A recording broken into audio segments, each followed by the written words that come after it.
Esta conferencia comenzará a grabarse. Bien. La compañera española siempre presente. Bueno, un poco la idea de discutir la organización tradicional y ver alguna de las, digamos, o por lo menos tres exponentes clásicos de la forma en que se organizaron los procesos de trabajo en la era industrial o postindustrial. Estamos hablando digamos, de todo el cambio y el proceso de trabajo que se dio a partir de la industrialización en Inglaterra a mediados del 1800, ¿sí? Que lo que obligó este proceso fue a pensar de los modos de organizarse del trabajo clásico artesanal, en donde la persona o el artesano o el que producía o el que fabricaba o daba un servicio, en realidad lo hacía a título, digamos, individual, con su conocimiento, su criterio, con lo que arrastraba, digamos, como una cuestión, digamos, de conocimiento de oficio, ¿sí? Y de manera artesanal, ¿sí? De manera artesanal. O sea, cada uno ponía en juego sus propios saberes, sus propios conocimientos para, digamos, disponer de su trabajo, su tiempo y generar el producto que generara. Ya sea que hiciera una prenda de vestir, un herrero que producía una herramienta o aquel que podía llegar a brindar un servicio. Les voy a compartir pantalla.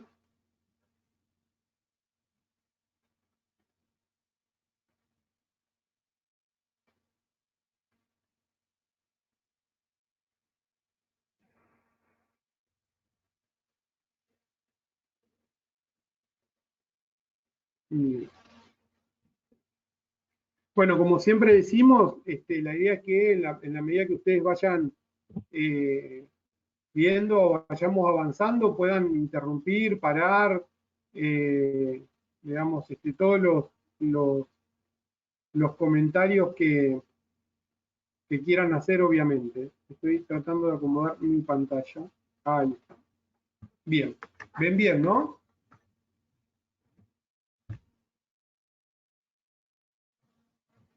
Y sí, Gonzalo, se ve bien, ¿eh? Sí, se ve. Perfecto. Bien. Bueno, cuando hablamos de los modelos de gestión de organización tradicional, nos referimos a las escuelas clásicas de la administración.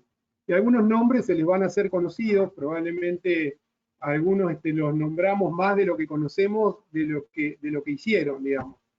Y estamos hablando de, como les decía, esto es post-revolución industrial, en donde el proceso de trabajo pensado desde una mirada individual, artesanal y de oficio, empieza a discutirse en la medida que aparecen las fábricas, el desarrollo industrial, el desarrollo fabril, una forma de organización del trabajo, ¿sí?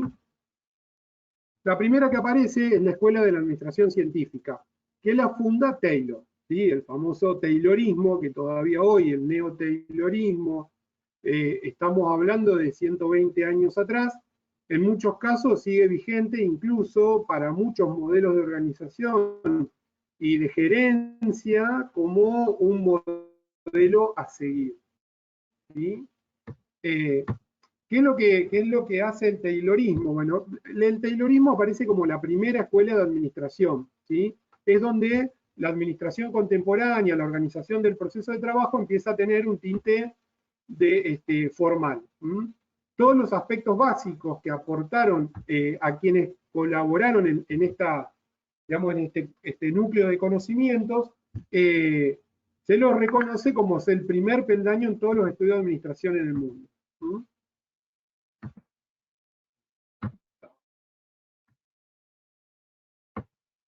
Constituye el primer desarrollo que científica integralmente propone, analiza y normaliza los procesos productivos con el objeto de aumentar dos términos que en realidad cuando nosotros hablamos del trabajo artesanal no son, digamos,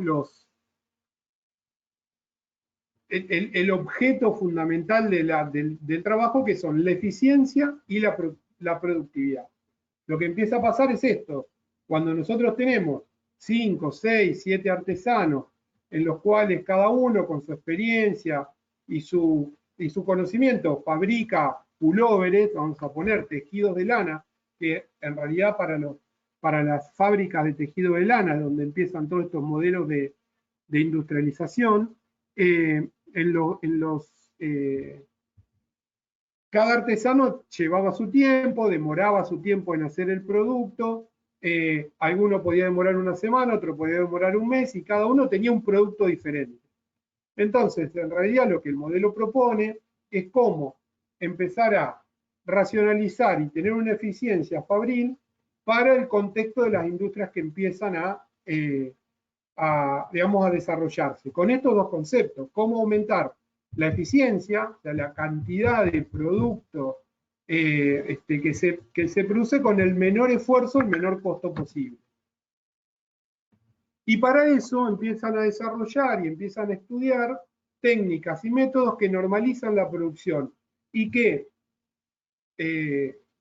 digamos, y podríamos decir que el secreto por el cual 120 años después todavía estos modelos persisten es que en realidad empiezan a lograr cambios efectivos en la productividad. Esto que en la teoría se proponía como una forma de administración para pensar que de esta manera se mejoraba la productividad, de hecho lo logra.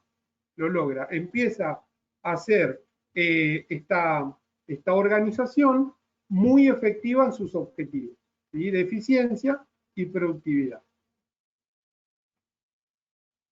¿Qué es lo que plantea los principios fundamentales de la administración? Bueno, algunas cosas que todavía las vamos a escuchar. Mucho de esto, estamos hablando de temas discutidos hace más de 100 años y que en muchos casos siguen vigentes. Primero, desarrollar para cada elemento del trabajo del obrero una ciencia que reemplace a los antiguos métodos empíricos. Esto quiere decir enseñar a hacer, tener métodos normalizados de producción que reemplacen al conocimiento artesanal. Digamos, intentando hacer que cada obrero haga exactamente lo mismo que otro y no esté solamente sujeto a sus conocimientos previos, sus conocimientos de oficio. De esta manera, seleccionar científicamente, por eso se llama Escuela de Administración Científica, instruir, enseñar y formar al obrero en lugar de la fórmula clásica, es decir, librado al azar y a la oportunidad de la vida que daba la cuestión del oficio, sino a partir de enseñar las técnicas normalizadas o normatizadas. Otro de los puntos, otro de los ejes es la distribución equitativa del trabajo como de la responsabilidad. A diferencia de lo que pasa con el artesano, que es responsable del producto final de su trabajo, en realidad la separación de las tareas y la unificación de las tareas quita la responsabilidad al obrero, ¿sí?, de el resultado final, sino que debe responder solo por la parte de la tarea para lo que fue enseñado, ¿sí? Ha sido instruido para una parte de la producción que, según la enseñanza y el estudio de la capacidad de las personas, puede hacer, ¿sí? Entonces ya el artesano, que antes era el responsable de su producto final, una de las cosas que empieza a plantear la administración científica es decir, bueno, yo te enseño lo que vos estás capacitado para hacer y solo haces eso. Respondés solo por esa tarea y ya no por el producto final. ¿Mm?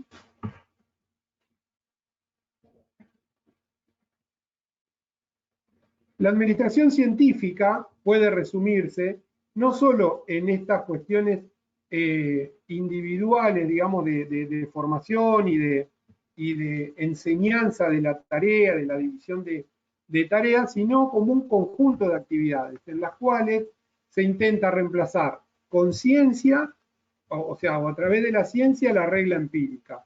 Generar espacios de trabajo armoniosos y cooperativos, tratando de sacar, digamos, el individualismo del trabajo artesanal, tratando de llevar el rendimiento máximo de la capacidad de trabajo de cada persona en lugar de una producción restringida y formar al hombre, formar al obrero para alcanzar su mayor eficiencia, su mayor capacidad. Acá también introduce el término de que un obrero bien formado, con mayor capacidad y mayor productividad, tiene mayor prosperidad personal. El foco de atención de este grupo siempre estuvo centrado exclusivamente en el campo industrial fabril. Como les decía, estos modelos empezaron sobre todo para las fábricas textiles, y de cómo producir textiles por fuera de los métodos manuales tradicionales. Ahora, todo el contexto y la organización de esta época hizo que Taylor base sus trabajos en supuestos que son muy formalistas y sobre todo autoritarios. ¿Por qué? Porque al hacer esto que decíamos recién, digamos, de sacar el máximo provecho de cada trabajador, ¿sí? Es asignándole al hombre el papel de un engranaje más en la máquina de la eficiencia y la productividad. O sea, ya no librado al azar o a la capacidad de la persona o a su ingenio o a su capacidad de producir, sino tratando de explotar su máxima capacidad, digamos, como una herramienta posible, capaz de ser reemplazada por otra. ¿Sí? Porque este es otro concepto que cuando hablamos o pensamos o nos imaginamos el trabajo artesanal, obviamente que un artesano no puede ser reemplazado exactamente igual por otro artesano. Cada uno tiene su arte. En este caso, digamos, la formación de los obreros permitía hacer eso, permitía sacar una pieza y poner otra. Entonces, reemplazar un obrero con otro. Centró todos sus estudios científicos en la relación hombre-máquina-producción, tratando de obtener su mejor aprovechamiento, llamado esto eficiencia productiva. Incluso aplicado a estudios anatómicos, estudios fisiológicos, con digamos, con una obsesión de además ver cómo obtener el mayor rendimiento físico en tiempo de trabajo y de productividad de los obreros. Esto seguramente le va a recordar la película Tiempos Modernos de Chaplin, donde en un momento que él está en la fábrica, Chaplin poniendo los tornillos, viene la máquina que le da de comer y le limpia la boca y hace todo tratando de que no deje de poner los tornillos. Y bueno, toda la película Tiempos Modernos se basa precisamente, digamos, en una parodia de lo que le pasa al trabajador en estas, digamos, mecanizaciones del proceso de trabajo, en donde, bueno, el actor, digamos, del proceso solo repite una función todo el tiempo. Él se hace la maniobra con las llaves y después se va a la casa y sigue moviendo las manos, ya no tiene la llave, no está en la fábrica y sigue moviendo las manos exactamente igual. Calculo que todos la vieron en la película, así que si no, véanla, que por lo menos esa parte. Bueno, después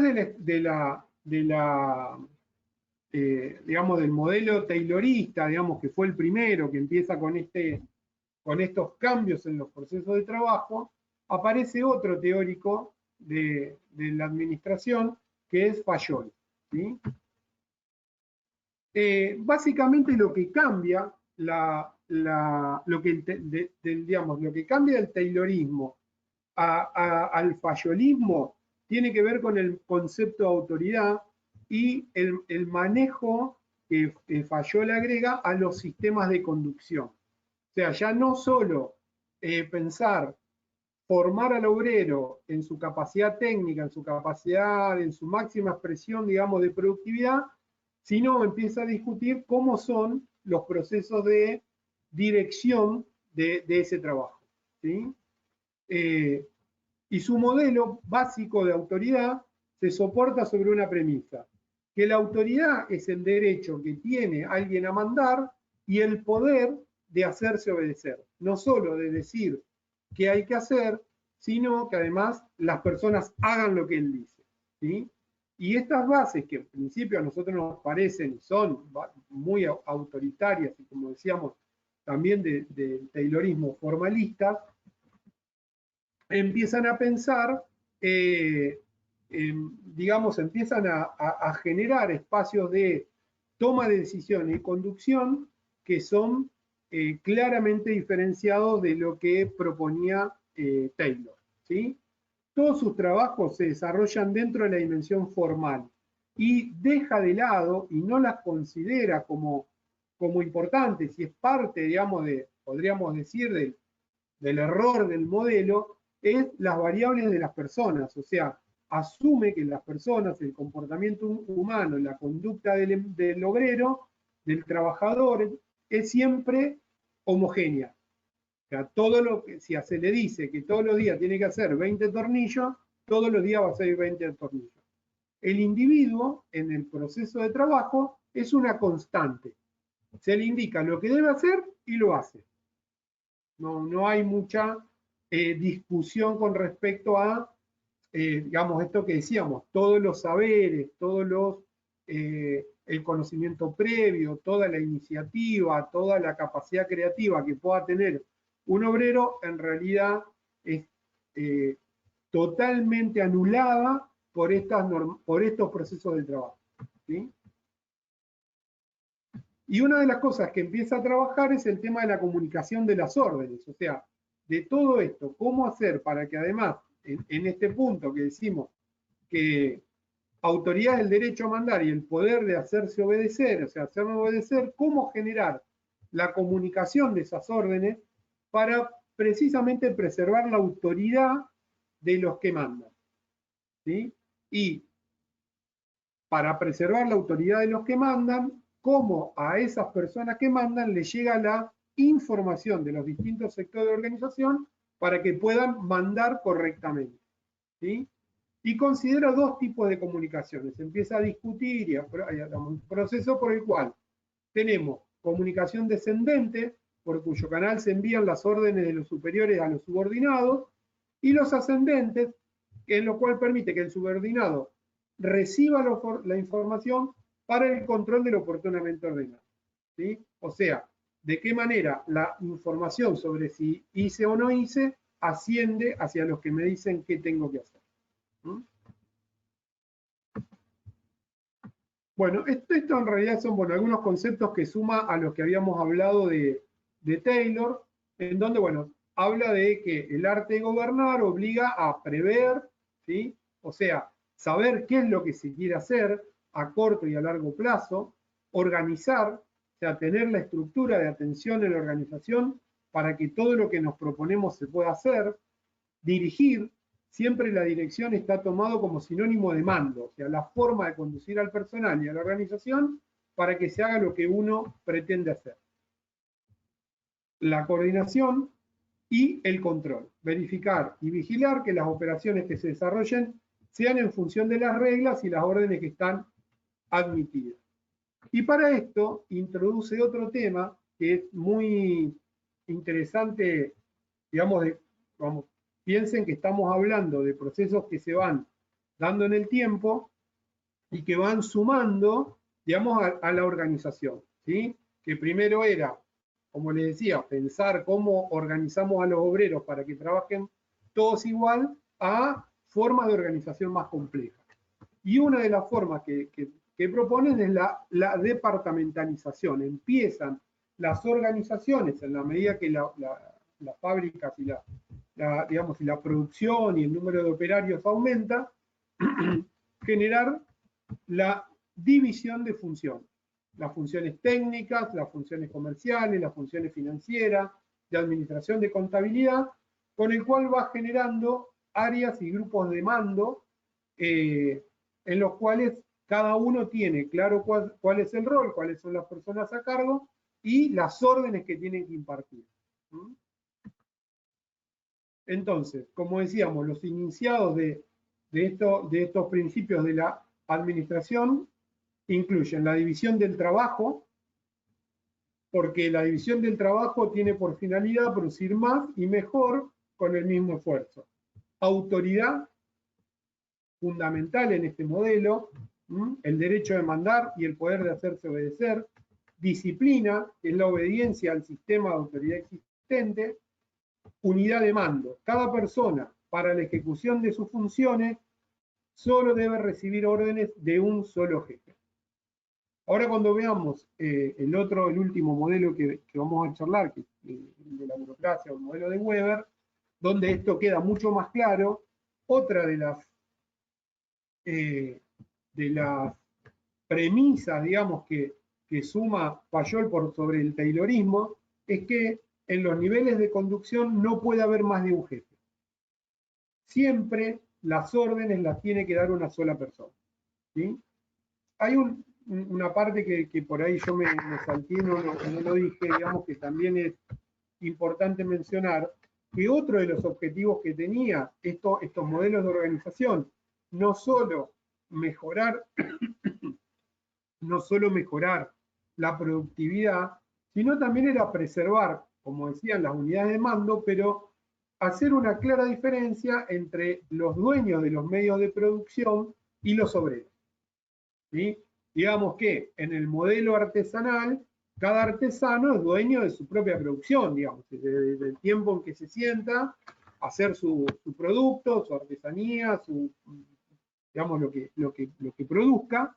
Y en este caso, en realidad, los procesos fabriles empiezan a tener dueños, digamos, empiezan a tener autoridad, pero tienen autoridad, digamos, en carácter de titularidad, por sobre el trabajo de los obreros, ¿sí? Que es lo que lo diferencia de lo que lo diferencia del trabajo artesanal. Y en este caso, la preservación de las unidades de mando también tiene por objeto separar claramente quién tiene la potestad de mandar por propietario y quién tiene la obligación de obedecer por obrero. Y esta separación queda ya claramente marcada desde la organización taylorista.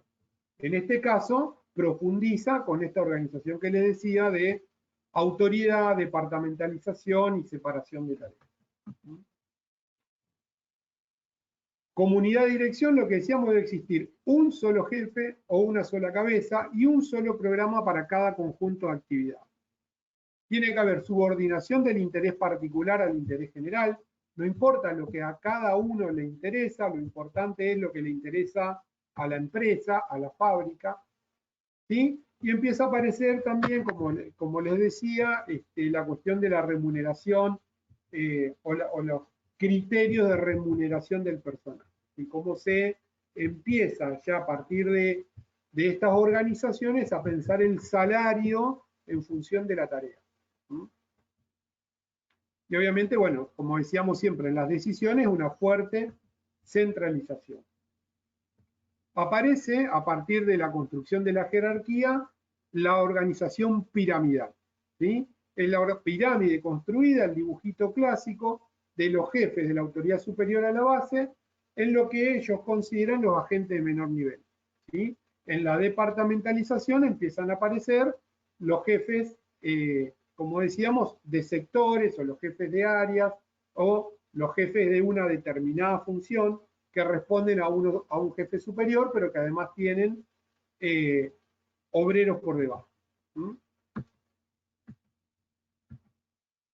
Bien. Bueno, estos son puntos también que se discutían: orden, equidad, estabilidad del personal, iniciativa. Bien. ¿Alguna consulta hasta acá? Vamos relativamente rápido porque es un tema, como les decía, bastante teórico, pero bueno, no sé si quieren que charlemos algún punto o seguimos un ratito más.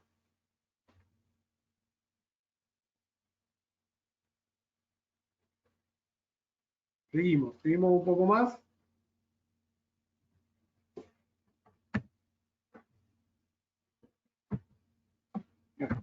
Bueno, como verán, no han pasado muchos años desde el tiempo en el cual se empieza a desarrollar estos modelos. Aparece el modelo burocrático, que es la escuela estructuralista o teoría de la burocracia. Y esto tiene como máximo referente a Weber, ¿sí?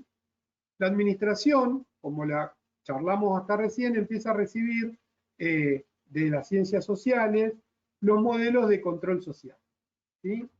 Entonces, el modelo de Weber lo que propone es o se imaginó un modelo de control social que persigue, tanto como hablamos de Fayol y Taylor, los objetivos de eficiencia y de racionalidad, para lo cual se apoya en una estructura fuertemente jerárquica, inflexible, o sea, con nulas posibilidades de cambio, totalmente impersonal y altamente centralizada, ¿sí?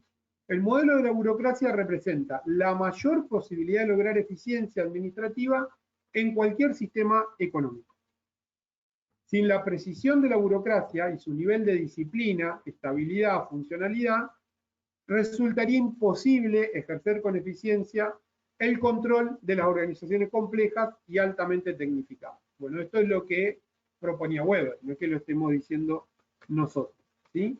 Entonces, en la complejidad de las organizaciones que empezaron como fábricas o industrias de 5 obreros de la departamentalización y a la separación de funciones y todo lo que vamos viendo en la medida que los procesos fabriles se desarrollan y crecen, ¿sí? Empieza a aparecer este modelo, digamos, como el modelo superador para pensar la organización. Incluso, como dice la propia, digamos, el propio desarrollo del modelo de Weber, dice que es incluso en cualquier sistema económico, independientemente del modelo económico predominante, el modelo burocrático es útil, ¿sí? Así como lo decía Fayol, el poder es la capacidad de inducir a otros a aceptar órdenes, Weber empieza a trabajar en conjunto el concepto de legitimación, que es el nivel de aceptación de las órdenes por parte del subordinado, ¿sí? En el cual o comparte el sistema de valores o porque está de acuerdo con las órdenes que el superior se le ha impartido. ¿Mm? Y lo que dice es que la autoridad se logra cuando uno puede sumar el poder y la legitimación, ¿sí? O sea, el poder, como habíamos dicho, la capacidad de dar órdenes y que otro te obedezca, pero además legitimado porque el que te obedece comparte con vos, digamos, la razón de la obediencia, ¿sí? No sé si se entiende. Bueno, esto es lo que él habla de autoridad. Cuando uno logra poder y legitimación, tiene la autoridad real. El modelo de Weber cuenta con una autoridad, digamos, este poder y legitimación legal, absolutamente despersonalizada, que le da la autoridad a todos los cargos, establece la distribución de funciones, quiénes son las autoridades y las responsabilidades en toda la estructura, ¿sí? ¿Cómo lo hace? A partir de la determinación de normas legales, ¿sí? El conjunto de leyes, decretos, normas, reglamentos que establecen y estipulan claramente, definidamente y por escrito de qué se encarga cada uno, ¿sí? Es un enfoque, un modelo formal que aparenta ser un proceso democrático y derivado, digamos, de procesos democráticos, pero en el funcionamiento es claramente monocrático. Pero digo, esta legitimidad, ¿sí? Esta poder, legitimación, esta autoridad, se obtiene de un marco escrito, de un marco legal, que deja la norma como, digamos, el alma de los procesos de trabajo. ¿Mm? Las personas deben actuar en forma absolutamente impersonal. Todo esto que, disculpen que insista tanto con esto, porque quiero marcar la diferencia, para nosotros es importante que quede clara la diferencia entre el proceso de trabajo artesanal, en donde todo está puesto en el carácter personal del que trabaja, a un modelo totalmente impersonal, que como ya lo venía trabajando Taylor, debe seguir los lineamientos, las personas deben seguir los lineamientos que la autoridad legal ha definido. O sea, hacer lo que dice el papel que tenemos que hacer.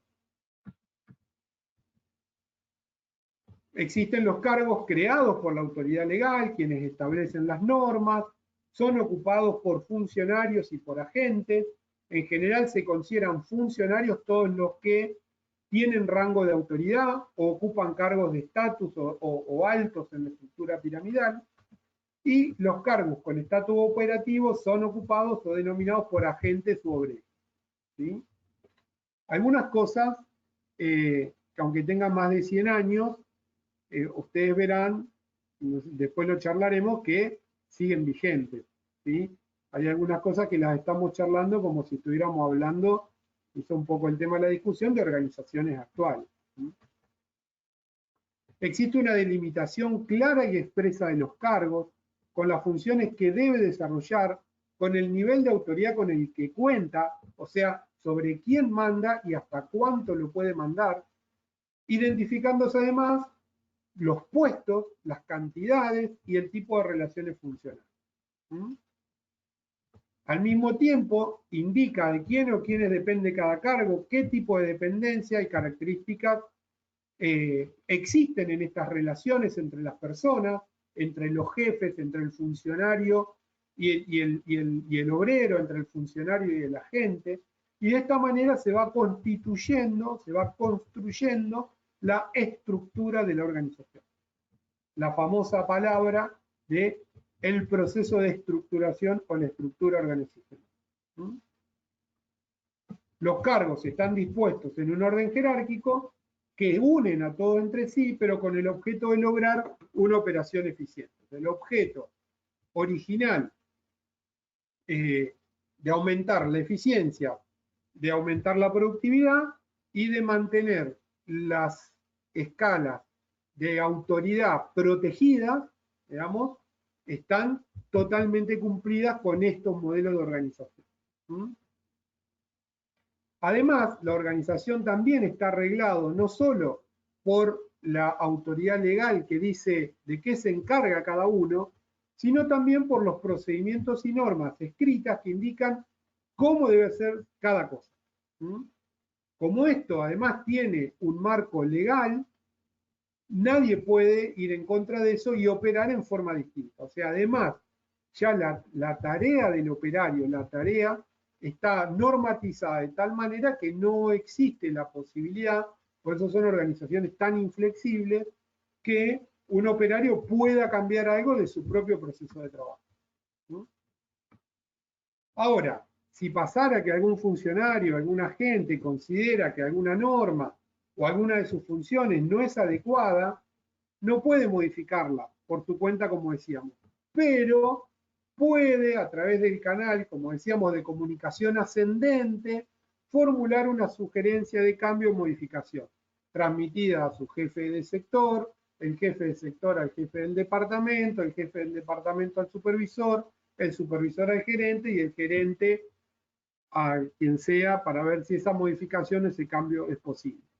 Mantiene muy fuertemente la vía rápida descendente para las órdenes y podríamos decir la vía ultralenta para el retorno de la información y de los pedidos hacia los mandos o la conducción. ¿Sí?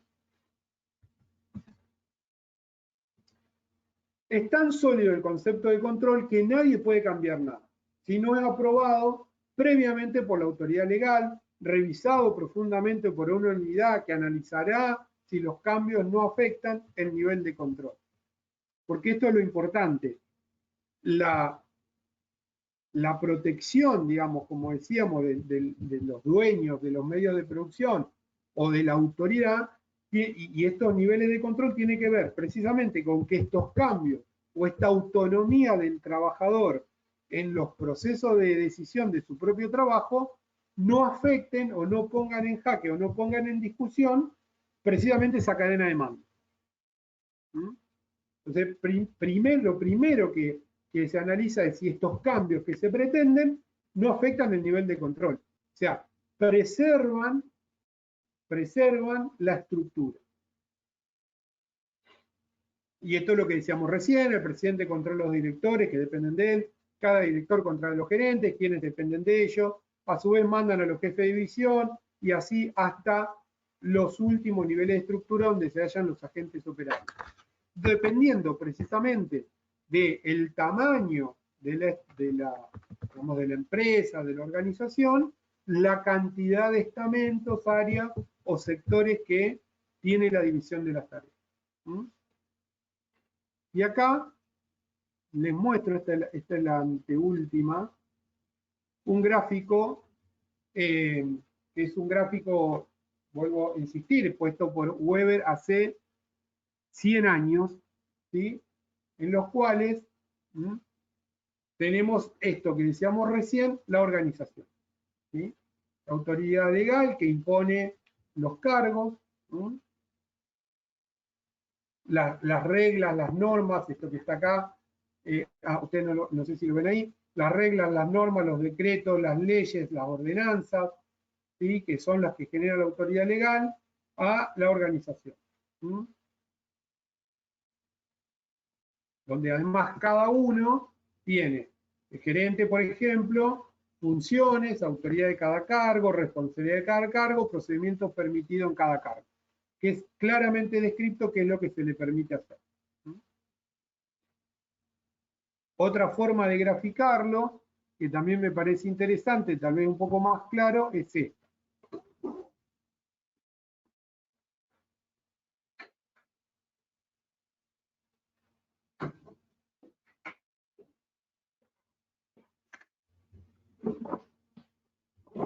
Que es más o menos, podemos decir, un poco más, más liviana, venimos con una cuestión muy estructural, pero también muestra la estructura jerárquica. Bien. Bueno, hasta acá llegamos con este tema. ¿Sí? La idea era repasar esto, que les decía, puede parecer un tema medio pesado y con mucha carga teórica. En realidad es un ejercicio para que nosotros podamos, o ustedes puedan, reconocer que de esto que se planteó hace 120 años, hoy sigue funcionando. ¿Sí? Yo creo, soy una persona optimista, que todos me van a decir que de esto no conocen nada y que en ningún servicio de salud han visto funcionar las cosas de esta manera. Espero que sea ese el comentario. Pero sí también nosotros por ahí tenemos que sumar la discusión y a veces el planteo de cómo un modelo pensado para las fábricas de lana en la Inglaterra de 1890 no solo logra persistir a más de 100 años, más de un siglo, sino que además permea estructuras para las cuales no estaba pensado. ¿Sí? Pues si nosotros hoy pensamos la organización del Estado en muchas áreas, y no solo la organización del Estado en el sistema sanitario, vemos que esto se repite de una manera muy similar, ¿no? ¿Qué fue lo que pasó de cómo está? Digamos, sabemos que en realidad lo que pasó es que fue tan exitoso en la productividad digamos, de la industria, de las empresas y de las fábricas, que se consolidó por sus mismos resultados. Y de hecho, a partir de ahí fue tomado por otras experiencias no relacionadas a lo fabril para pensar organizaciones con el afán de mejorar la productividad, ¿sí? De mejorar la productividad y la eficiencia. La misma cantidad de personas haciendo un trabajo organizado de tal manera para que la producción sea mucho mayor para el mismo esfuerzo. ¿Sí? Hay algunas cosas que ustedes lo escucharán y lo ven, y de hecho a mí me ha tocado trabajar en reuniones paritarias con los sindicatos, y uno de los mayores reclamos que existen en la lucha sindical, sobre todo en la administración, es la estructura, la famosa estructura. Digamos, si ustedes van a escuchar, no tenemos estructura, el servicio no funciona porque no tenemos estructura, o necesitamos modificar la estructura, digamos, ¿y de dónde viene esto? Bueno, viene de la organización weberiana, que fue el que en 1900 plantea la organización departamentalizada. ¿Sí? Bueno, ¿qué tenemos acá? Bueno, está lo que decía, un poquito más gracioso, y otra lo había dejado porque... Bien. Con esta cerramos. Entonces, ¿qué es lo que tiene como base el modelo? Digamos, y que podríamos decir que es una consecuencia no esperada, que en algún momento también jugó en contra de la propia productividad, o sea, también en el análisis de la producción, el hecho de haber dejado de lado estos factores, como por ejemplo que la persona es un engranaje que puede ser reemplazado por otra exactamente igual, en realidad sabemos que en la práctica esto no es así. Entonces, olvida al individuo como actuante y pensante, no reconoce la incidencia de la conducta, es sumamente rígido, es muy teórico el modelo, sobre todo en lo referente a la concepción de la legitimación de la autoridad. La legitimación de la autoridad es mucho más compleja que solo la capacidad de hacerte obedecer, y tiene inconvenientes en el nivel funcional dada la inflexibilidad y la centralización que adopta. ¿Sí? Por ejemplo, tiene una vulnerabilidad del modelo en función de la dependencia total de todas las unidades de un punto único, la autoridad legal. O sea, si la autoridad legal no funciona, toda la estructura se desarma. ¿Sí? Y obviamente una extrema complejidad en los canales de comunicación, que como decíamos, está pensado como una cuestión de exprofeso para separar el que manda y el que obedece, pero que en el momento de ponerlo en práctica reduce la capacidad operacional que hace que estos puntos atenten contra el propio objetivo que tiene la burocracia. ¿Mm?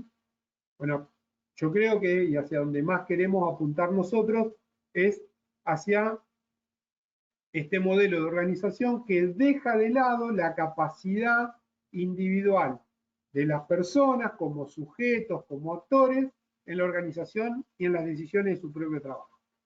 ¿Sí? Sobre este punto nos queremos centrar porque precisamente discutir el proceso de trabajo en salud es la forma de romper o intentar romper el modelo taylorista. El modelo taylorista.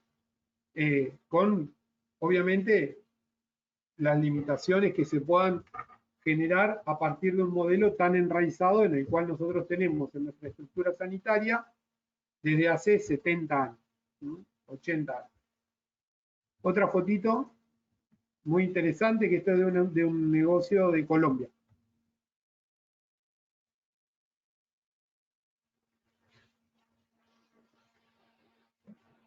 Es una forma de pedir un currículum más o menos claro, no importa. Yo te enseño qué hacer. Lo que sí, tenés que hacer lo que yo te digo. Después lo demás es secundario, ¿no? Esto es un cartelito real. ¿Eh? No sepa hacer nada, pero que obedezca.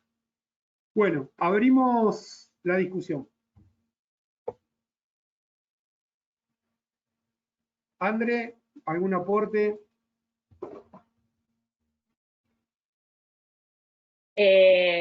Hola. No, pensaba en los lugares que ocupan varios de los integrantes de este curso, en donde se puede visualizar mayormente estas estructuras, ¿no? Eh, Pienso en los compañeros que trabajan en un servicio de un hospital, digo, allí son fuertemente visibilizadas estas cosas.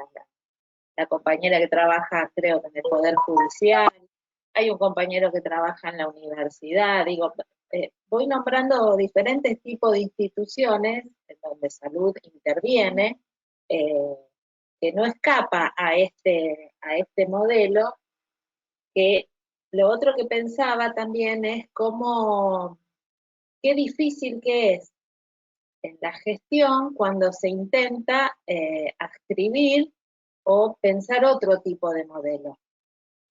porque es una matriz de trabajo que viene incorporada desde la escuela. Y hay una cadena de mandos, este gráfico que vos ponés, Gonza, de los ravioles. Bueno, ¿qué lugar ocupa cada uno? Con normas muy claras. Entonces dice, ¿quién lo dice? Tiene la jefa. Esto pasa mucho en enfermería, ¿eh? Con la supervisión de enfermería, bueno, y correrse de ese lugar para darle, estoy pensando en Romy, para darle otro espacio al trabajo que tenga que ver más con una coordinación, esto que hablábamos al principio en las primeras clases con Darío de la diferencia entre la administración y la gestión y la coordinación y el jefe. Me parece que adentrarnos en este tema, reconocer estas cuestiones nos puede empezar a ayudar a pensar modelos un poco más superadores, pero que no son posibles si uno no desnaturaliza o deconstruye esta estructura que la tenemos tan metida en la cabeza. Porque además, y en esto voy a hacer una referencia a una de las compañeras, que toma como problema el malestar de los trabajadores, no sé si está Cari hoy acá, y este es un tema fundamental para poder desarmar ese malestar. ¿Qué es lo que pasa con esto? Pensaba en, bueno, cómo al final de ese, que ya lo va a trabajar Gonzalo la próxima, de ese modo de trabajo, los altos grados de alienación que se producen en los trabajadores, ¿no? Hay toda una estructura que la tenemos en la cabeza, que forma parte de nuestra lógica de trabajo, pero es como una cosa así invisible, no vista, extraterrestre. Yo a veces utilizaba este concepto de, bueno, uno va al ministerio y parece que entras a Narnia. Cosas así que decía, esto era el departamento de no sé qué, la jefatura de no sé cuánto, donde hay expedientes acumulados, pero me parece que por ahí es un buen ejercicio que dice Gonzalo de reconocer cómo nos atraviesa la burocracia en cada uno de los espacios de trabajo. Yo tuve un profesor que decía que la burocracia era como el colesterol, hay una buena y una mala. Porque está bueno pensar si ciertas mega organizaciones fuesen posibles sin alguna cuota de la burocracia. No estoy diciendo que sea así, lo estoy poniendo allí como una pregunta, porque además Weber cuando lo desarrolla lo piensa bien desde el Estado. Claro. El Estado como el que manda, el que ordena, y de ahí bajan las órdenes y todo lo demás. Ya sabemos que era el amigo del otro. No, igual hay varios temas ahí interesantes para discutir. Yo lo primero que quiero es que, digamos, que quede claro que en realidad tenemos contrapropuestas a estas cosas y en realidad dejarlo pensando porque hay experiencias y modelos que han logrado romper con esto, pero nos parecía importante verlo para no ver lo otro como decir, qué lindo organizar y todo, pero digo, para repasar, como decía Andrea, ¿contra qué peleamos? ¿Por qué las cosas ocurren como ocurren? No es una cuestión azarosa o porque tenemos chipeado que siempre fue así y siempre va a ser así, porque hay una ley, un decreto, una norma que dice que este papel pasa por un lado o por otro. Digo, la burocracia tiene muchas formas de resistencia y el expediente, digo, el romper la comunicación de gestión para hacerla inviable en los cambios que uno pretende, esto de mandar el expediente a dormir, digamos, y hacer expedientes o notas, mandame una nota, haceme el petitorio y yo veo a ver quién lo lee, digo, en realidad tiene esta lógica, ¿no? Cómo separar al que labura del que manda. Hay muchas formas de romper. Yo disiento, lamentablemente, y mirá que he sido tildado de burócrata más de una vez, con tu profesor, yo no creo que haya una burocracia buena, una burocracia mala. Sí, lo que no puede haber es una no organización. ¿Sí? Yo creo que tal vez lo que el profe quiso decir es, no toda la organización es mala, pero sí el concepto duro de la burocracia, digamos, por lo que representa. Obviamente, que si nosotros tenemos un Estado anárquico, tenemos un Estado descontrolado, estamos hablando de estados incipientes de 1800, del principio de 1900, 1910, muy probablemente estas herramientas para organizar hayan sido revolucionarias y superadoras de una anarquía organizacional, ¿no? Digo, y en ese contexto deben haber sido tipos muy lúcidos. El tema es que en las transformaciones y en los procesos de, digamos, de aprendizaje de las organizaciones, esto va estancándote en el tiempo. Termina resultando un elástico que hace que todo avances 3 pasos y te tire 2 para atrás. Digamos. Si querés hacer otros 3 pasos y te vuelve a tirar 2 para atrás. Digo, este comentario sobre hay contrapropuesta, en realidad tiene que ver como para calmar un poco la angustia y decir, uy, pucha, pero... Digo, y otra cosa que hemos aprendido siempre es que lo más importante que tienen estos ravioles y que no dice acá, porque acá dice funciones, autoridad, responsabilidad, procedimientos permitidos, pero lo que no dice, que es la función más fuerte que tiene el raviol, es sobre lo que no te tenés que meter. Y muchas veces en esta alienación que vos contás, Andrea, que lo vamos a ver en la próxima, es el refugio del raviol, digamos, el hecho de decir, mira, yo supero mi angustia y la incapacidad de procesos de trabajo, escondiéndome atrás de lo que me corresponde. Y termina siendo el raviol no aquello para lo que estamos para hacer, sino una línea de todo lo que no vamos a hacer, ¿no? Y esto es parte del desgaste de la función, digamos, a veces a consecuencia de una despersonalización y una falta de interés del trabajador, pero muchas veces es propia consecuencia de este modelo de trabajo, que lo que te lleva y lo que digamos, a lo que te empuja es a despersonalizar. Es parte del objetivo, porque se supone, o se suponía en 1900, y si no, hay una parte muy interesante en la película Patch Adams, en un momento en donde, ¿vieron Patch Adams? ¿Alguno lo vio? ¿No? Nadie. Che, estoy viejo. Edgardo, muy bien. En la cual el médico profesor le aclara a Patch Adams, para echarlo de la facultad, que la despersonalización es la única forma de garantizar la perfección del tratamiento. Que si nosotros tenemos sentimientos por el paciente, esos sentimientos nos van a jugar en contra de tomar la decisión más adecuada. Entonces, cuanto más alejados estemos de los afectos, más precisos vamos a ser en la decisión terapéutica que tenemos que tomar. Obviamente que este es todo la película muestra a una persona que está totalmente en desacuerdo y que ve en su experiencia personal que eso no funciona de esa manera. Digo, pero el modelo de formación médica que todavía persiste, que bueno, que está siendo cambiado, digamos, vamos a decir, pero hace no más de una década en la Argentina, todavía perseguía estos modelos de objetividad al momento de la toma de decisiones. Cuanto más despersonalizado estoy, más quirúrgico soy en las decisiones que tomo. Vamos a ver en la próxima clase que es exactamente lo contrario de lo que ocurre.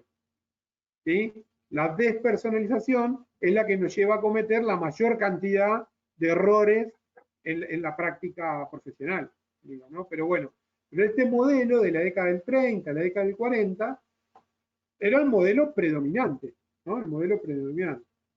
Bueno, no hablo más porque si no me voy extendiendo. Quiero escuchar. Bueno, Natalia y Edgardo pidieron la palabra. Bueno, le puedo hacer la palabra a Natalia. Dale, Nati. Muy bien. No, yo justo iba a decir lo que dijo recién Gonzalo, porque por ahí lo que más justifica empezar a buscar modelos alternativos, me parece a mí que es el sufrimiento de este modelo, y dentro de lo que es el sufrimiento de este modelo es lo que dijiste de la alienación, ¿no? La alienación del trabajador o de la persona que está en este sistema, en estos ravioles, que empieza a sentir malestar. También dijiste vos que una compañera, digamos, determinó esto del malestar, y que, a ver, la necesidad humana, ¿no?, de diferenciarse de otros, de destacarse, de ser mejor, de superarse, tiene un techo muy chiquito en este raviol, porque es el raviol y listo. Entonces empiezan a surgir como vicios, qué sé yo, empiezan a surgir, que todos conocemos en las organizaciones, que el mejor es el que se sabe todas las trastadas o todos los atajos, o que te guarda porque te va a cagar, digamos. Empiezan como a salir deformidades de lo que es, digamos, dónde me puedo diferenciar del otro. No sé, empiezan la competencia normal entre personas es una mala competencia. Empieza a ser porque para mí la trampa, cómo escapar de esta trampa del modelo, tiene que ver con descubrir esas, digamos, eso que ustedes dijeron también para mí es fundamental, de que no permite el modelo que el trabajador pueda participar de su propio proceso de trabajo, que bueno, que yo conozco que es la propuesta que van a presentar luego, ¿no? Pero digo, creo que ahí es como un fundamento muy fuerte, porque, digo, poder ofrecerle digamos, en el caso que me toca a mí, el rol de coordinar, ¿no?, a los compañeros, otro modelo, hay que estar muy convencido y saber justificadamente por qué y para qué, ¿no? Porque es como, también yo veía los pajaritos, todo así, ¿no? Pero a veces también les abrís la jaula, por decirlo de una forma gráfica, y ninguno vuela, porque decir, es de miedo a la... ¿Y ahora qué? Digamos, como que todos reclaman esto del jefe, que venga, que te baje línea, te diga claro lo que tiene que hacer y punto. Digamos, esto es, digamos, si no... Y digo, y la propuesta, la otra propuesta, tiene que estar bien clara, que para qué, por qué, digamos, ¿no? Y bueno, y después compartir una anécdota personal a esto de que algún tipo de organización y, digamos, y relación de dependencia con otros que organizan tiene que haber, ¿no? Nosotros nos habíamos creído esto de la libertad, de que el sistema burocrático nos sirve, digamos, y que teníamos mucha libertad en APS en el primer nivel, entonces que podíamos hacer casi lo que queríamos. Entonces con un grupo trabajábamos en un lugar muy chiquitito y nos faltaba un consultorio. Entra una residente de medicina general y no podíamos atender a la vez, y la gente cada vez venía más.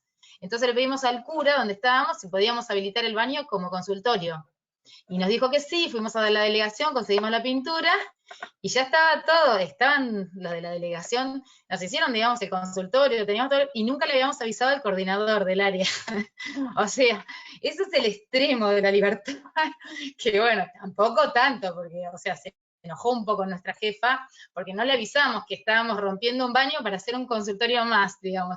Pero bueno, después de ese extremo, que vivimos en un momento, el otro extremo, que ahora como coordinadora están esperando que todo lo decida yo, o por ahí la angustia o frustración con alguna situación difícil, por supuesto se deposita en quien está en la responsabilidad de arriba, pero cuando vos acudís a la problemática, quizás hay un montón de decisiones que podrían haber tomado sin esperarte a vos. Y vos decís, pero a ver, ¿por qué sufriste tanto?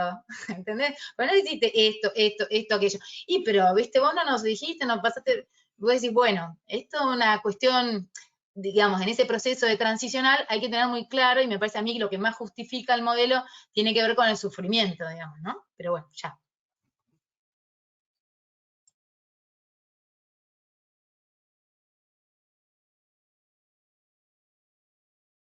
Bueno, creo que ante todo está muy bueno compartir estas experiencias, ¿no?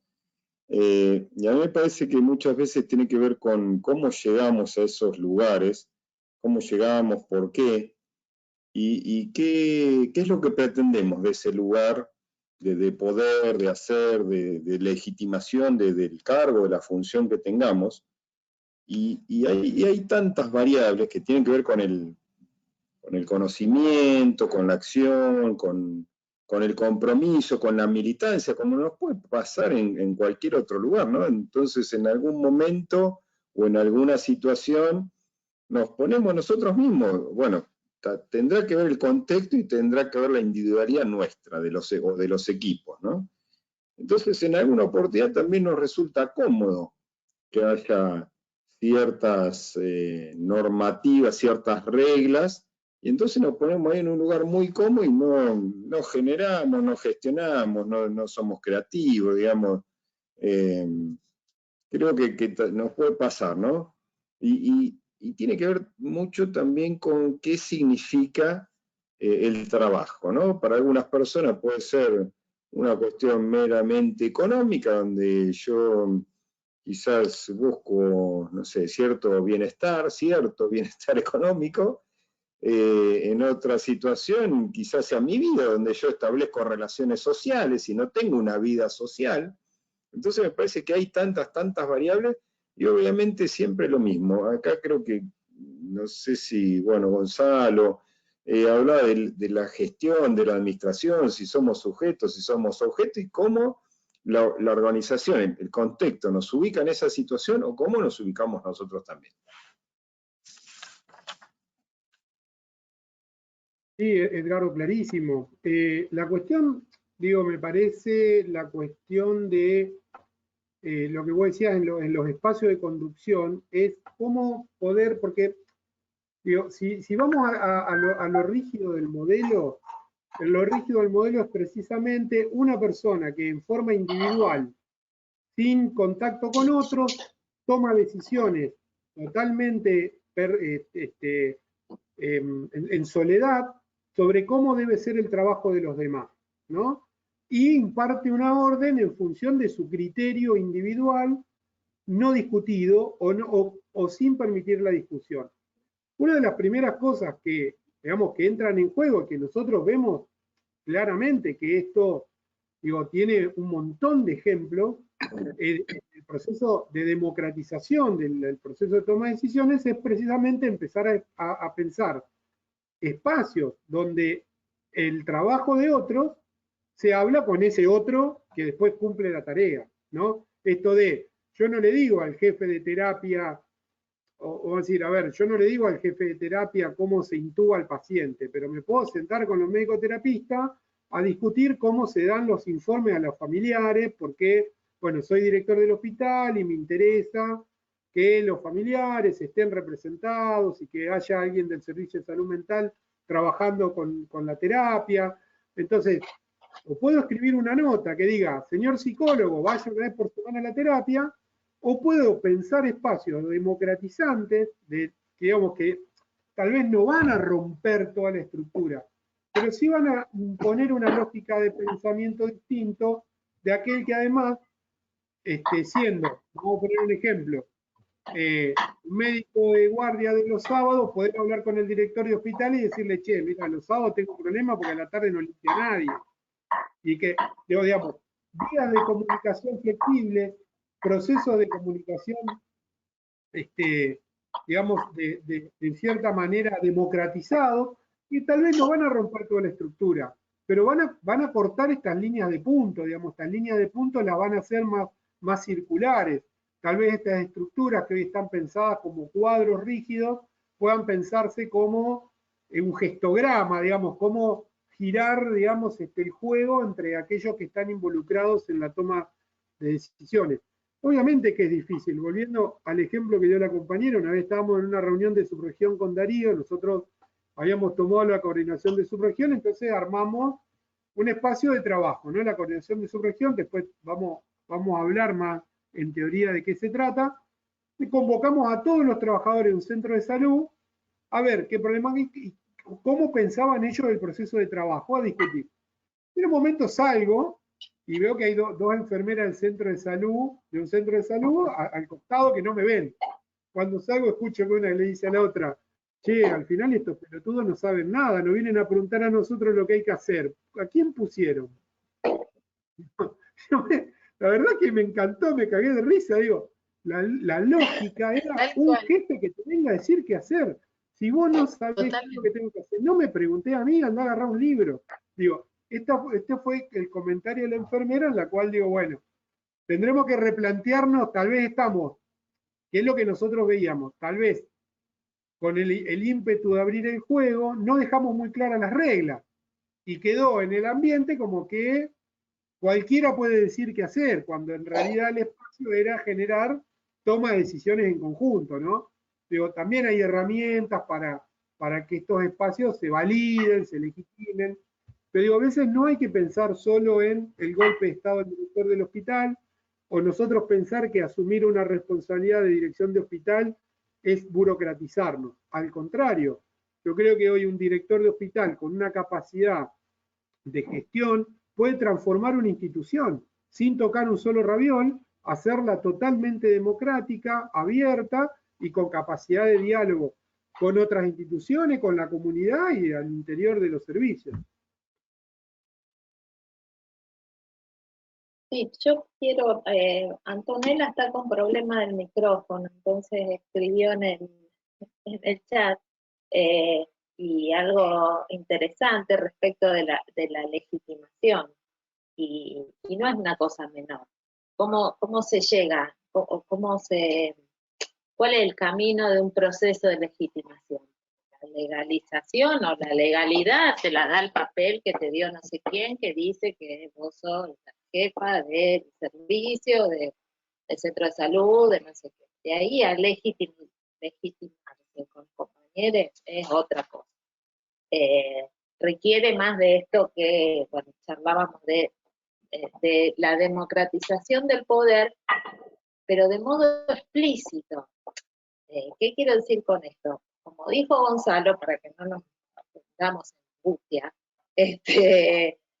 nosotros fundamentalmente en el módulo 5 vamos a trabajar dispositivos de organización que van a contrapelo, si se quiere, de la burocracia, fundamentalmente, o de esto, o del taylorismo, etcétera, fundamentalmente por el objetivo que persigue. Que no es justamente el de despersonalizar las relaciones, sino que es todo lo contrario. Es como hacer eje en la subjetividad, en la singularidad, en que el otro es una persona. Digo, el ejemplo más gráfico de la despersonalización de las relaciones y de los sujetos es un expediente. Gonzalo lo sabe bien. Hay veces que uno tiene que decirle a quien está trabajando en ese expediente explícitamente, che, ese expediente es gente. Es gente, digo, uno lo ve como papeles, etcétera, que van pasando de una oficina a otra, pero ahí adentro hay personas, hay el reclamo de alguien, o de un paciente, de un trabajador, o de lo que sea. Lo que sí me parece es que hay una estructura donde se basó la estructura social, no solo de las organizaciones. Cuando decimos organizaciones vamos más allá de los edificios, sino de las instituciones, que es muy fuerte, y es muy fuerte derribar. Ahora, ¿cómo es posible convencer, y ahí vuelvo a la legitimidad, a un compañero de empezar a pensar en otro modo de trabajo, si uno no problematiza con el propio trabajador sus incomodidades?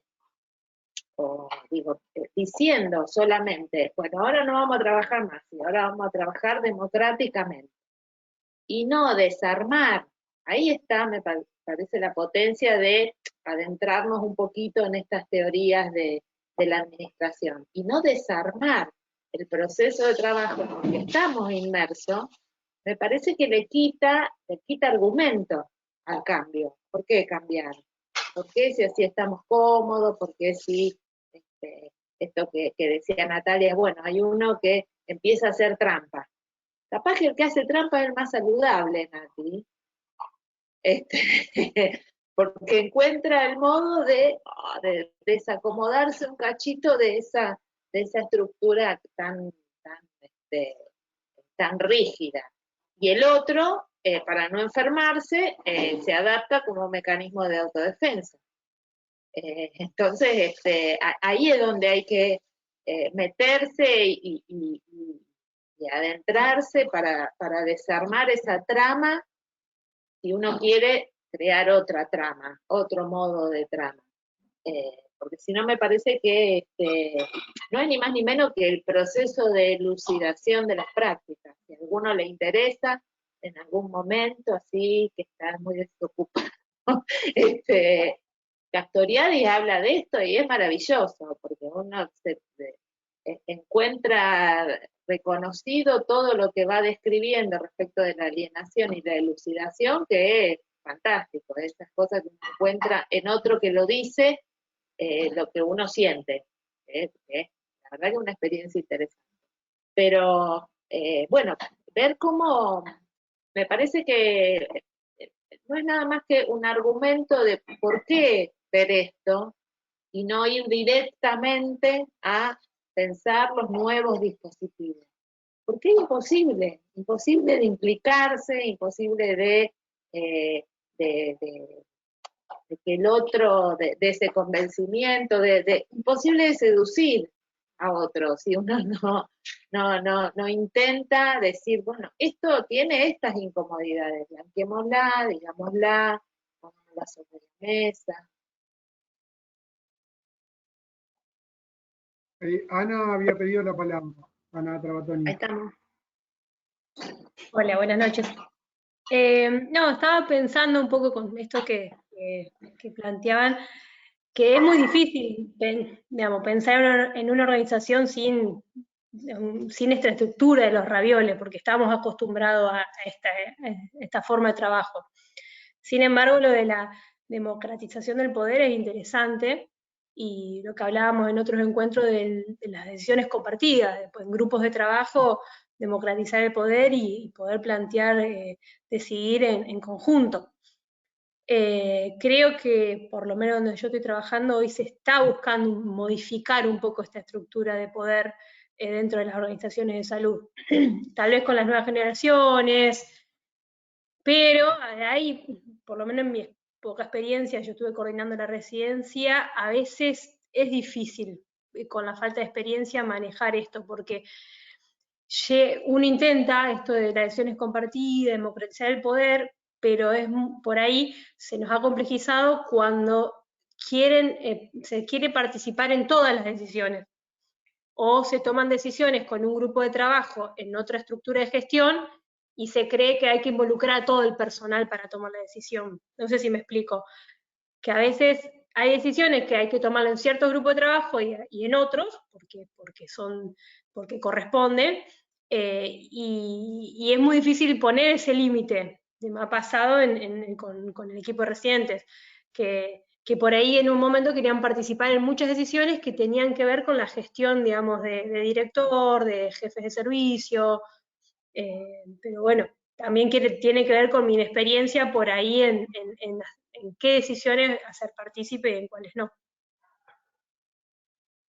Ahí, Sí, ahí si me es permiten. importante, Ana. Dale, Perdón. dale. No, estoy sin cámara, sí, si me permiten un minuto. La verdad que está bueno reflexionar en el sentido de la ponencia, porque también uno puede extrapolar esto a un espacio más macro, que es, digamos, cómo se ejerce el sistema democrático en nuestros países. Un sistema netamente representativo, en la cual la participación democrática muchas veces está reducida a un acto eleccionario, y nosotros, como dice la Constitución argentina, delegamos nuestro poder, por así decirlo, a nuestros representantes, ¿no? Que son, por un lado, los legisladores y, por otro lado, bueno, quienes tienen funciones ejecutivas dentro de lo que es el esquema democrático occidental, ¿no? De los tres poderes, de gobierno y todo eso. Y muchísimas veces las personas nos sentimos un poco ajenas también a eso, porque de alguna manera hay una cierta deslegitimización de la función de la Cámara de Representantes, que sería el Congreso Nacional, del Poder Judicial, del Poder Ejecutivo, por toda la cuestión que merece un análisis extra, ¿no? Pero esto se traslada también a las organizaciones. Y por un lado, esto que señalaban de que, a ver, nuestra propuesta, que después va a ser desembuchada, por así decirlo, que denominada antitaylorismo, no es precisamente ni la anarquía ni el descontrol de los servicios o de las organizaciones, sino un modo o un proceso de toma de decisiones construido de otra manera, que no es ni perfecta ni mucho menos, pero sí pone en tela de discusión esto del sentido del trabajo, esto del sentido de la persona que está trabajando en salud, porque los 70, 80 años que llevamos en nuestras organizaciones, que de por sí, fíjense, desde la industria textil a partir de Taylor y todo lo otro que pasó a afianzarse a partir de lo que fue el Plan Marshall en Europa, esa brutal inyección de dinero que hizo el Departamento de Estado de Estados Unidos, en Italia, en Alemania Occidental, justamente, bueno, para hacer contrapeso a lo que era el comunismo soviético, plantó un modo de organización que tuvo que ver con el modo de producción también, el modo de producción capitalista de bienes y servicios y la industria manufacturera, es decir, que eso está muy, pero muy arraigado en nuestras organizaciones. Por supuesto que nuestra propuesta tiene más que ver con desestabilizar, si se quiere, algunos pequeños sectores que también nosotros llamamos capaces de generar microtransformaciones, ¿no? En una sumatoria de microtransformaciones, y de hecho las organizaciones de salud son un campo interesante para plantear estas microtransformaciones, porque pareciera en cierta manera que coexistimos en un modo bipolar de razonar, en el cual o está todo mal o está todo bien y nos cuesta por ahí posicionarnos en algo intermedio. Cualquiera que haya recorrido servicios de salud en este tiempo, en cualquier parte del país, habrá escuchado también esto que señalaba Edgardo, que decía también Gonzalo, ¿no? Y también Ana, de que pareciera como que si uno plantea otra cosa, lo que plantea es la nada, porque el todo está agarrado al modo taylorista de organización.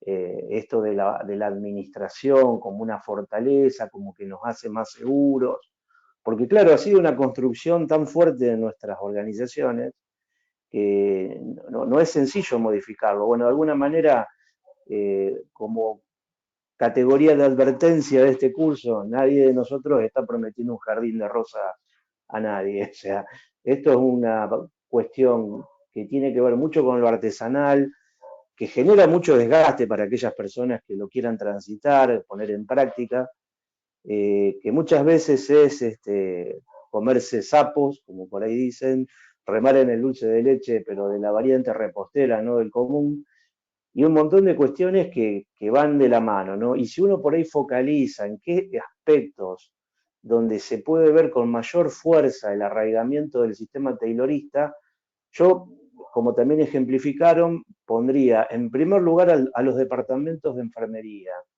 por ejemplo. No quiere decir esto de que enfermería, de no estar ni ahí a la enfermería. La enfermería tiene un rol preponderante en la organización de los servicios de salud. El acto de curación, digamos, de acompañamiento.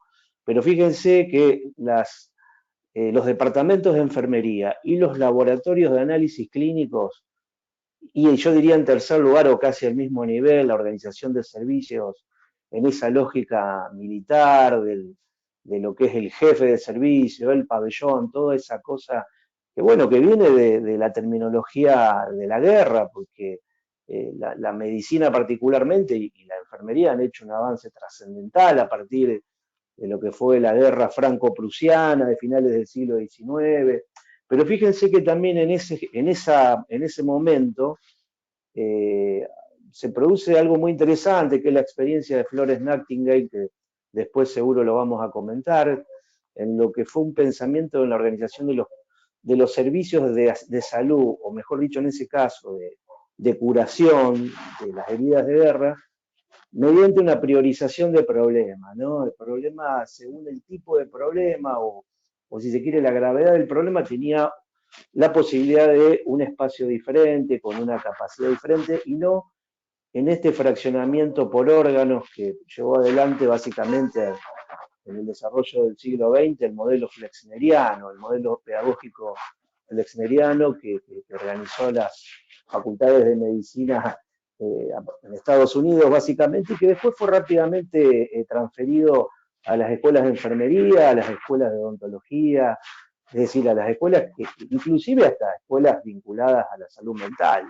Y no estoy hablando de la psiquiatría, sino, y que si ustedes quieren también, el pregonamiento del modelo médico hegemónico, que de médico prácticamente le ha quedado el nombre, porque en realidad lo que se plantea ahí es una lógica despótica de ejercer el poder, y eso lo hace, obviamente, que quienes somos médicos hemos sido líderes en eso, pero ustedes lo ven como eso se repite obscenamente en distintas disciplinas de la salud.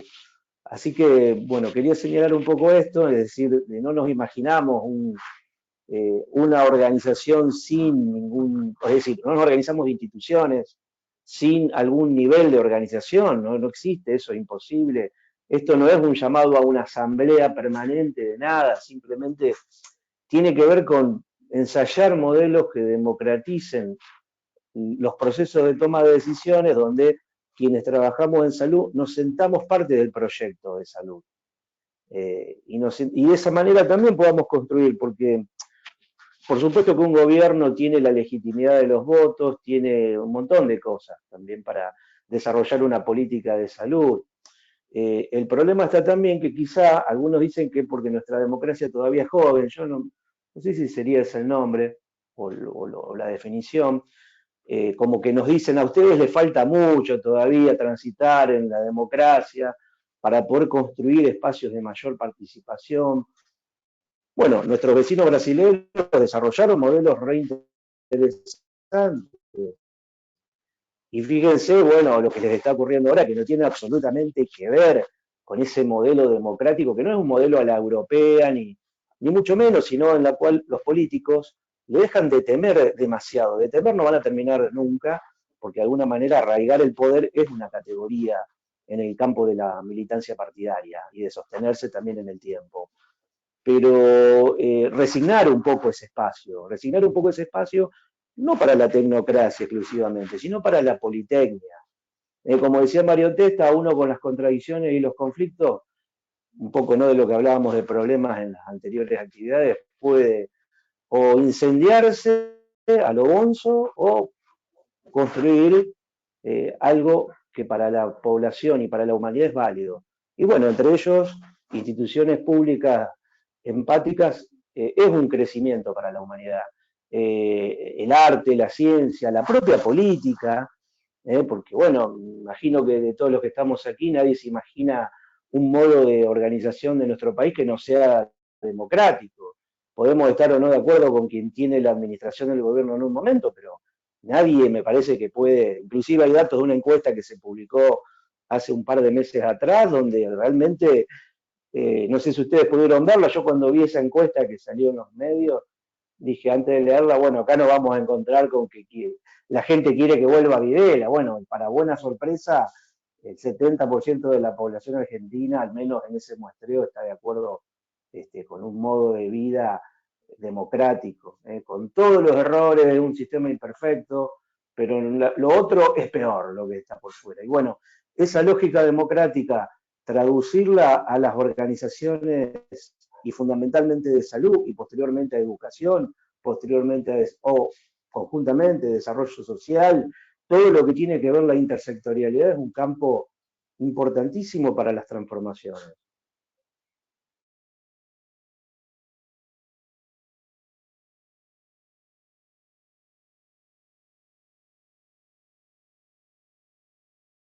Bueno, cedo la palabra, tengo el camión basurero en la puerta, así que...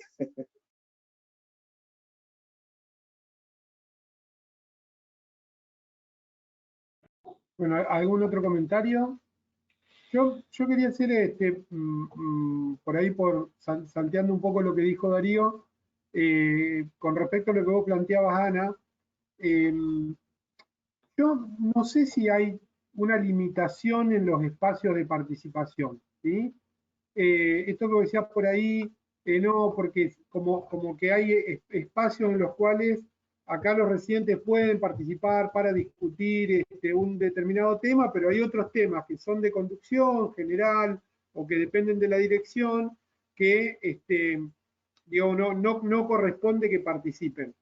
Digo, en realidad eso es bastante discutible, digo, porque en realidad si el proceso de trabajo te involucra, digamos, en alguna medida, incluso aunque no lo fuera, pero si te involucra, digo, siempre tenés una voz para opinar y para participar del espacio, aún en conducciones que puedan ser de macrogestión. Obviamente, y esto lo vamos a ver un poquito más claramente con algún marco teórico, pero solo un adelanto, es que las personas van con un rol y una responsabilidad a esos espacios. Los espacios en los cuales uno genera procesos de toma de decisiones no son espacios solo catárticos o no, voy y digo y me quejo de todo lo que me quiero quejar y me voy.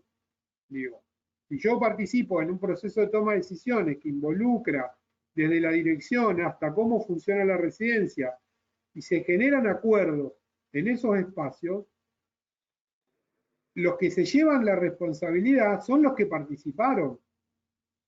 Y el proceso tienen que dar cuenta de lo que se decidió en ese lugar.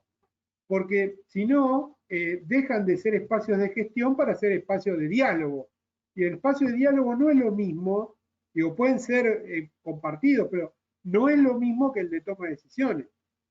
Porque en esos casos también vos generás, al sentarlo a discutir por qué se tomó una determinada decisión, qué sé yo, cambios en la guardia, cambios en la forma de organizar los servicios, cambios en la circulación, es que el que estuvo sentado ahí tuvo su oportunidad de plantear una forma diferente y de hecho de aceptar lo que se acuerda. Y al aceptar lo que se acuerda, lleva consigo la carga de la responsabilidad de que eso se haga, ¿no? Después lo vamos a ver más en detalle y lo vamos a ver con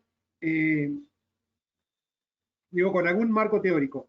Pero hay también cierto temor en las líneas de conducción de que abrir demasiado la participación puede ser peligroso. Es totalmente lo contrario. Ahora, es peligroso si uno no hace valer la responsabilidad que asumió el otro. Yo me tengo que volver a reunir y te tengo que pedir cuenta de lo que hiciste, porque sí es mi responsabilidad de director del hospital es que este acuerdo se haya cumplido. Y vos fuiste parte de ese acuerdo. No hay forma en la cual te puedas excusar porque ya estuviste ahí sentado. ¿Se entiende? Digo, por ahí a veces estos procesos pueden ser complejos, pero requieren de una conducción, requieren de una coordinación de esos espacios y de algunas herramientas teóricas que hay que desarrollar, incluso hasta de cómo se generan esos compromisos de responsabilidad o compromisos de gestión. Porque si no, dialogamos, pero caemos siempre a lo mismo de que el director es el último que decide. El director lo que va a hacer después de ese encuentro es pedirte cuenta de que lo que te responsabilizaste lo hiciste. Digo, participar de un proceso democrático de toma de decisiones implica tener claro el rol y una enorme carga de responsabilidad. Enorme carga de responsabilidad.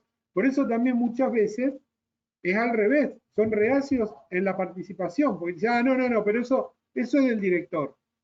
No, que lo decía el director, no, vení, sentate, discutamos, saquémonos todas las dudas y generemos el acuerdo de trabajo. Ahora, una vez generado el acuerdo, hay una responsabilidad de cumplirlo exactamente igual para el residente de primer año que para el director del hospital. Digo, no es el mismo rol, pero sí la misma responsabilidad. Romy había pedido la palabra.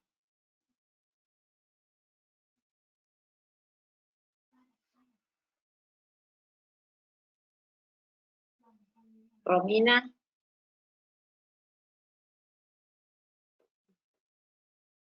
No se me conecta la cámara, pero no sé si me escuchan. Sí, te escuchamos bien. Ah, bien.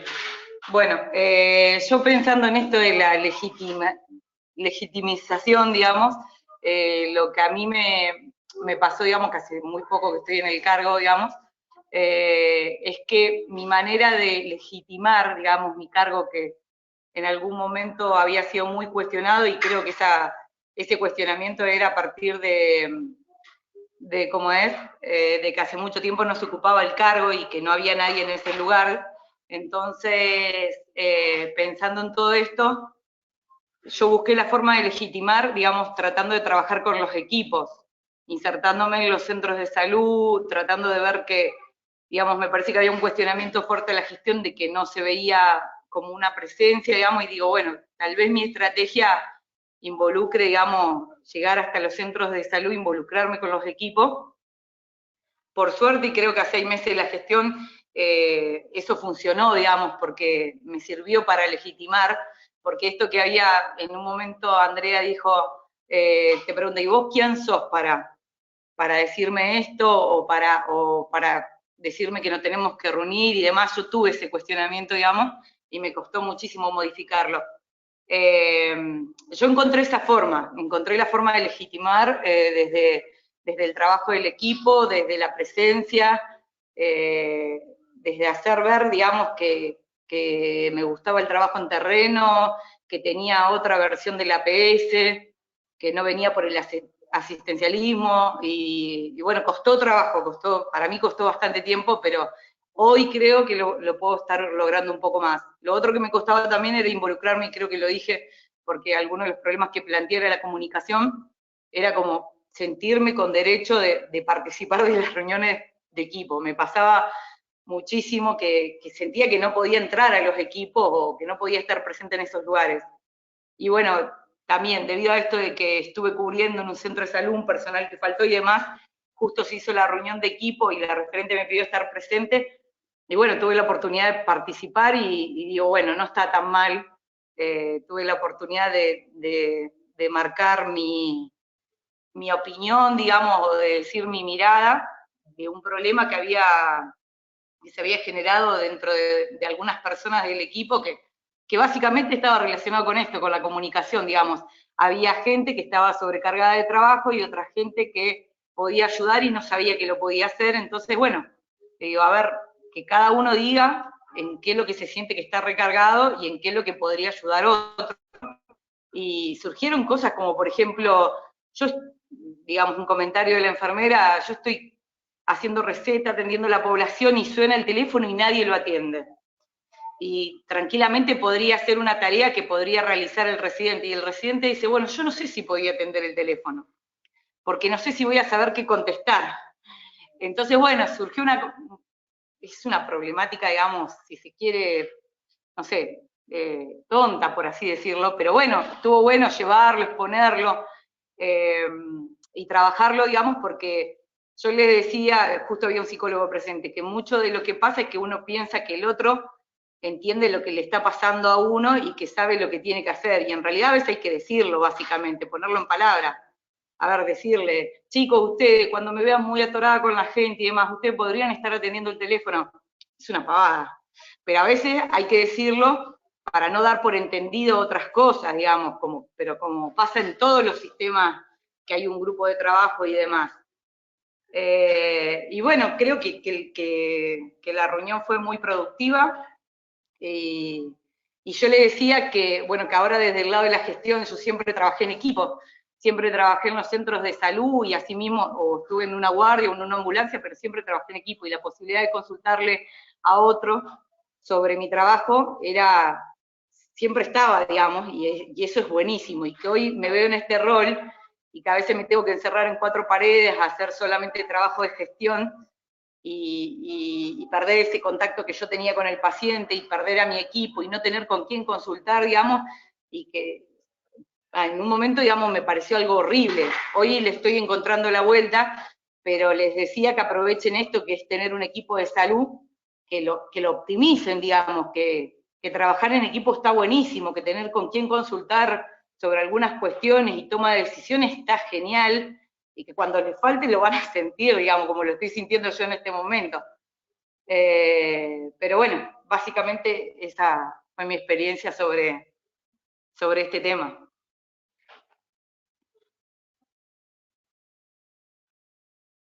quería decir un par de cositas cortitas.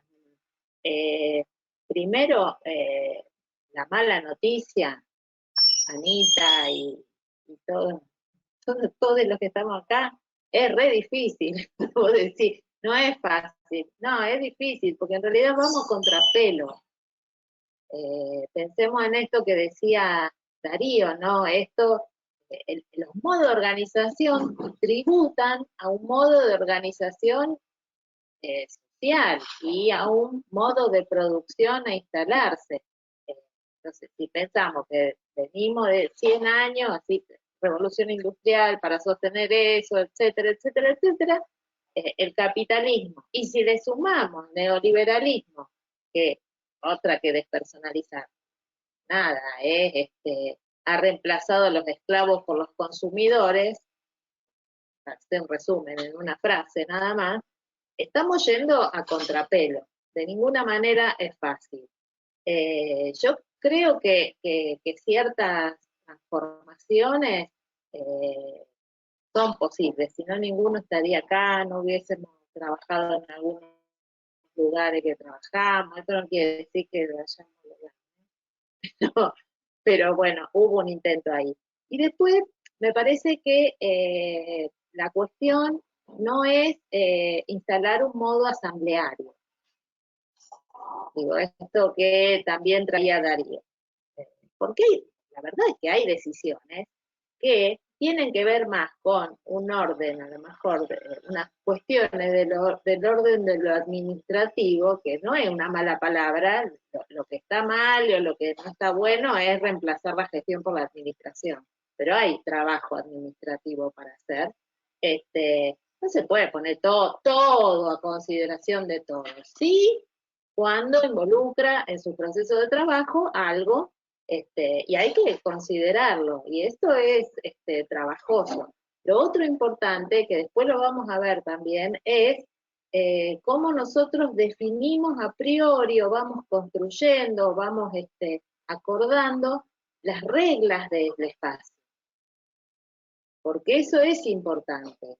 ¿Qué reglas tiene este espacio? ¿Qué cosas discutimos? ¿Cuáles no? ¿Cuáles nos ponemos de acuerdo que son directrices que ya no discutimos? Si nos ponemos de acuerdo en este curso, decimos, che, no vamos a discutir que la gente tiene derecho a la salud. ¿Está claro? ¿O tenemos que discutir eso? Probablemente nos pongamos todos de acuerdo que eso no se discute. La accesibilidad no se discute. Después podemos pensar cómo hacemos para llegar al cumplimiento de esa directriz. Porque además se corre mucho riesgo de, no sé si lo hablamos en algún momento, de esto que Guattari le dice el grupo objeto o grupo sujeto. Los grupos objetos son esos, muy piramidales o demasiado transversales que se terminan transformando en una horda. De ahí no sale nada además, porque nadie hace nada si no, el otro no le dice y el otro... Entonces, es más en esta lógica que vos planteabas, Ana. Y después pensar en estas cuestiones, Romy, me parece que vos lo intentaste decir, la gestión es imposible entre cuatro paredes. Esa ya es una condición de la gestión, es imposible gestionar como espacio, como práctica para la transformación en cuatro paredes, entre cuatro paredes solo. No, esto es se lleva de patadas con lo que uno conceptualmente está trabajando. Entonces, hay que pensar mucho, los modos de participación, sostener los espacios, porque esto que dice Gonza, bueno, yo me tengo que hacer cargo de las decisiones que tomamos en conjunto y de las que soy parte. Pero si nosotros hacemos, y esto les habrá pasado mucho, una reunión, vamos a hacer la reunión y después, y no se sabe cuándo va a haber otra. Y esto no se toma como parte también, si se quiere, de un acuerdo previo, es decir, la reunión es cada 3 semanas, es cada 15 días, sí la hacemos, todos participamos, vamos a hablar del trabajo que nos involucra a todos. Entonces yo digo, bueno, ¿por qué voy a hacer algo si total nadie me va a pedir cuenta? No hay un espacio formal donde esto se vuelva a revisar. Entonces, hay varias cosas a tener en cuenta, y lo otro a tener en cuenta, ojo con el tema de las jerarquías, de no reproducir estas instituciones con un orden jerárquico. Entonces, la enfermera, como contaba Romina, da la medicación, hace las recetas, atiende el teléfono. Y no podría haberle atendido el teléfono el residente. En realidad lo puede atender el residente, el jefe del centro de salud, el médico. Digo, ojo cuando uno plantea soluciones en reproducir estructuras jerárquicas, nada más que ya no tiene que ver conmigo, tienen que ver con otro. Porque eso también está muy vinculado a eso, ¿no? Hay jerarquías en profesiones, hay jerarquías en R1, R2, R3, esa jerarquía también es importante no reproducirla en la supuesta solución que le queremos dar. Bueno, nada. Después, antes que termine la clase, voy a usar la jerarquía que tengo en este curso para decirles un par de cosas de lo formal. Sí, yo diría, André, no sé, bueno, si quieren sumar algún otro comentario, pero más que nada atento a la hora ya. Por ahí podemos ir cerrando, esto no se agota acá, como decimos, es una primer parte para poder discutir después procesos de trabajo en salud y nuevas formas de organización que van a ir dándole forma a todo el módulo 4. Así que yo te diría, Andrés, cerramos con esto, la propuesta que vos tenés, y bueno, ya damos con eso concluido la jornada de hoy. Nos volveríamos a encontrar en 15 días. Yo les voy a pasar y les voy a... Sí. Perdón, si puedo, un minutito, no quiero extender porque también por la hora, digo, y todo, no me quiero extender mucho. Que nada, me queda resonando bastante esto último que venimos hablando, los comentarios que vienen haciendo. Yo, bueno, yo soy residente, también formo parte, digamos, de algunos grupos de residentes que estamos llevando adelante, bueno, algunas reuniones, etcétera, desde la Comisión Nacional de Residentes también.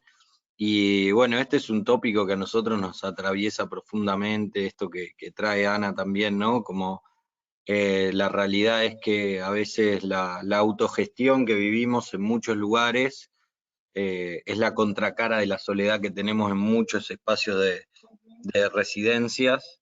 La realidad es que bregamos y soñamos con residencias de medicina general que sean lo más interdisciplinares posible y que además sean residencias donde seamos formados también por médicos generalistas también.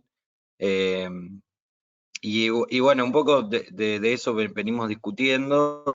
Me parece que es clave esto de entender a veces que en los procesos de trabajo es importante sentirse parte y que también eso genera una retroalimentación para el trabajo cotidiano y diario, y que por supuesto que es complejo y que tiene que haber ciertos marcos, pero bueno, me parece que al final la conclusión, y un poco también abro la invitación en el Congreso que vamos a tener un espacio de residentes y que venimos trabajando un poco sobre estas temáticas, me parece que la pandemia ha sido un poco el ejemplo de lo que puede suceder y de cómo se pueden desvirtuar y desconfigurar también a veces los espacios formativos en pos de cubrir huecos y sobre todo en el marco de la pandemia, donde parece que todo vale, bueno, de qué manera se puede, digamos, también desvirtuar completamente la formación y donde, bueno, en muchos de esos espacios de discusión donde se han tomado las decisiones de qué lugares van a ocupar los residentes, por supuesto que a los residentes no se les ha dado ni media voz para opinar qué pensaban sobre eso, qué no pensaban sobre eso, y en muchos casos donde nos hemos puesto firmes para que, digamos, no se termine de dibujar nuestro nuestro perfil y nuestro rol, todavía al día de hoy, y esto lo digo con tristeza y en carne propia, todavía estamos pagando los aprietes y las represalias que nos están cobrando por habernos negado en algún punto a concurrir a ciertos lugares donde no es nuestro ámbito de formación, donde creemos que no es nuestro, donde creemos que también a la población, donde nosotros le podemos aportar a la población, sobre todo en este marco donde parece que todo es COVID y fin.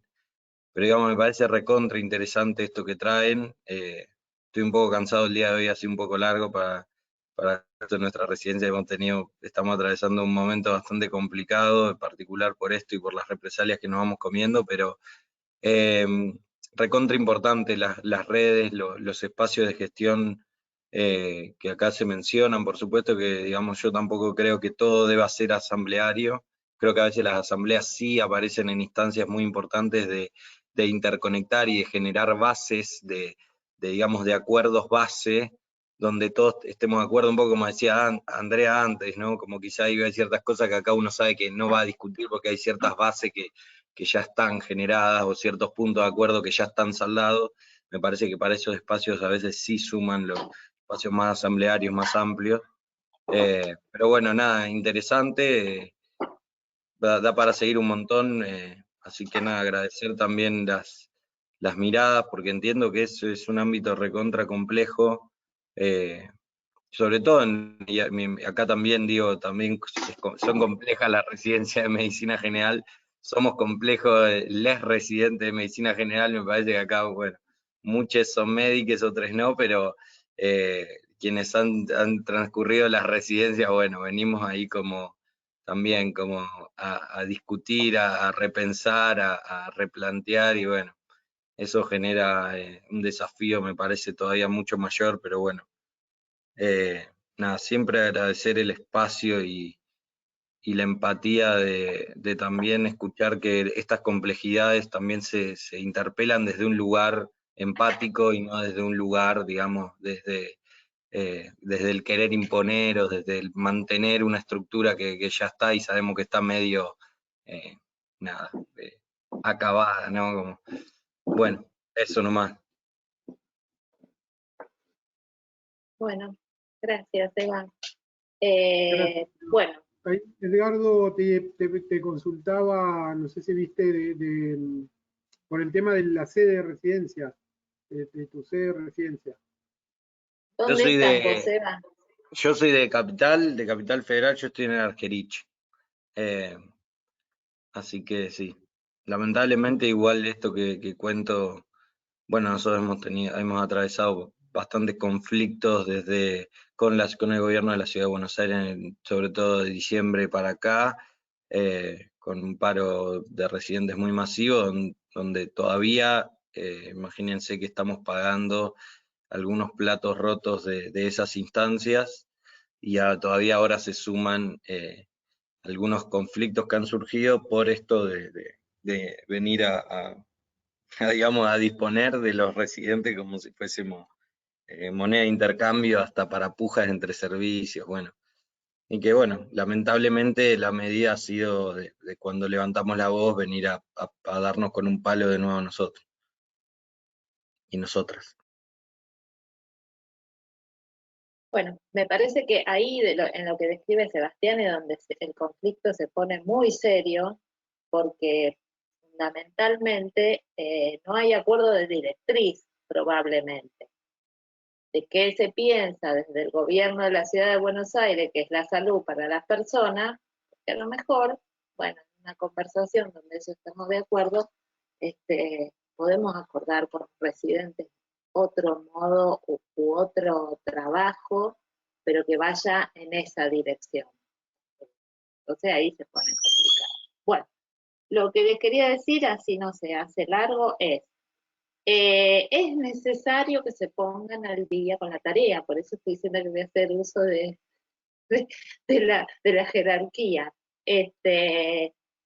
La fecha límite de entrega de la tarea, límite, ¿qué hay después del límite? No me lo pregunten porque no tengo la más puta idea. Les estoy diciendo así el límite porque queda bien, te da como autoridad y no sé qué.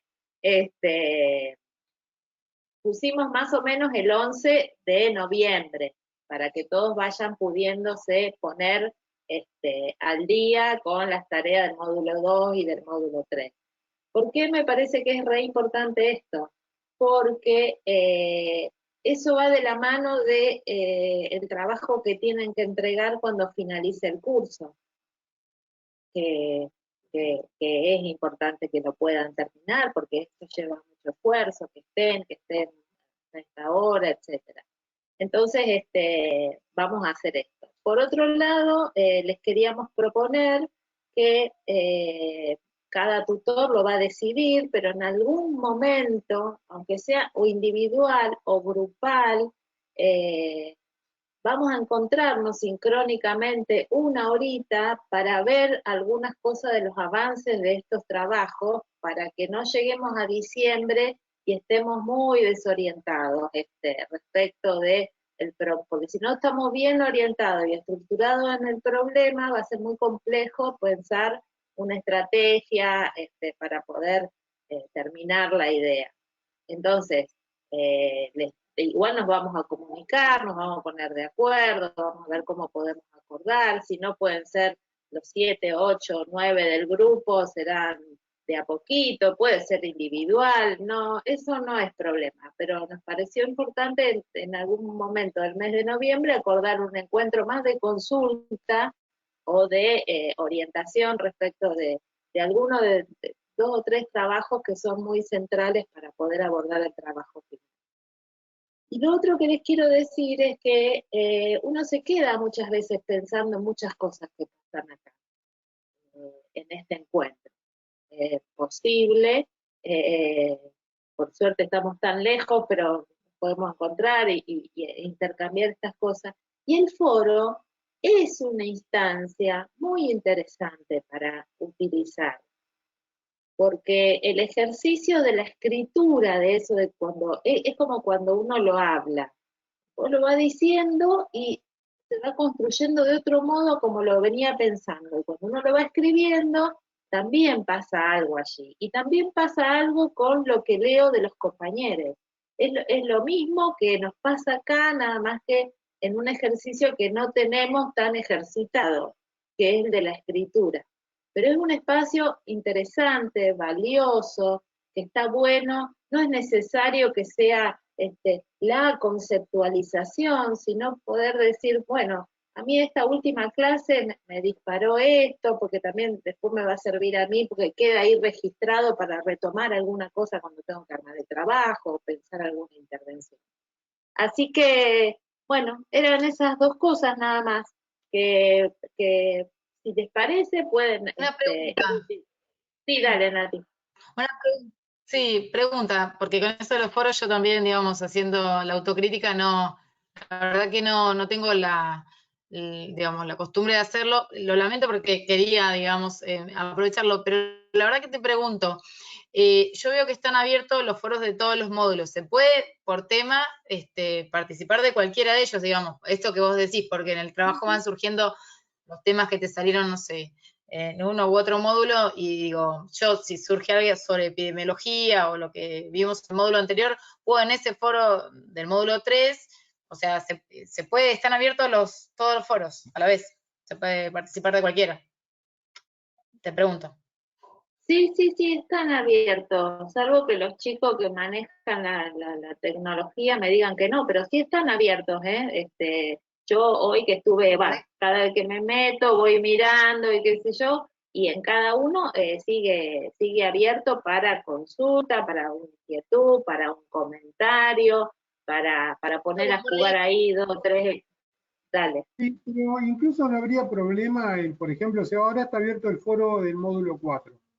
Ponele, si claro. nosotros cargamos una consulta o algo que tenga que ver con algún tema de módulos previos, siempre es pertinente para que todos lo puedan ver. Por ahí a veces lo que puede pasar, están abiertos y lo podés hacer, porque a nosotros nos llega un mensaje cuando alguien participa en el foro, nos dicen tal persona participó.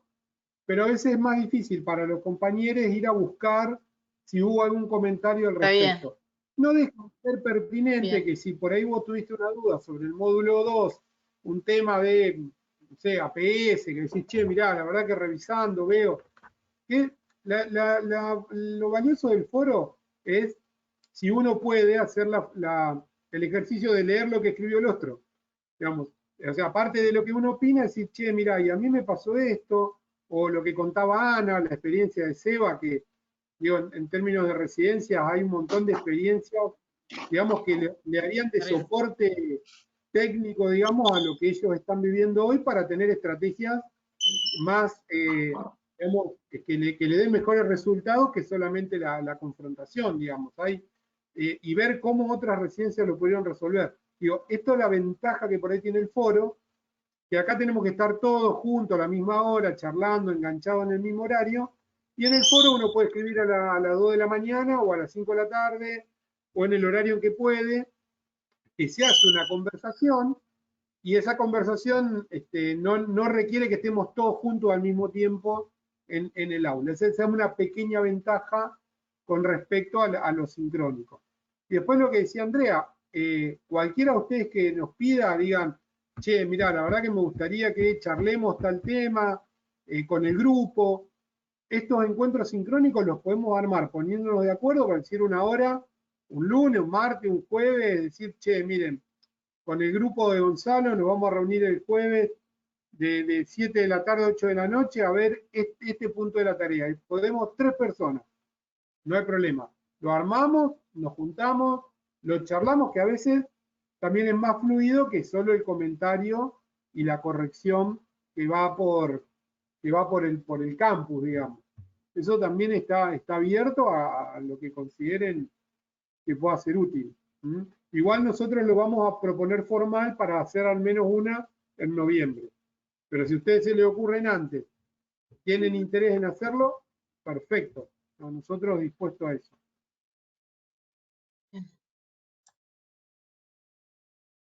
Bueno, ¿alguna duda o algo? Igual nos vamos a ver en 15 días o nos comunicamos. Bueno, voy a cerrar ya.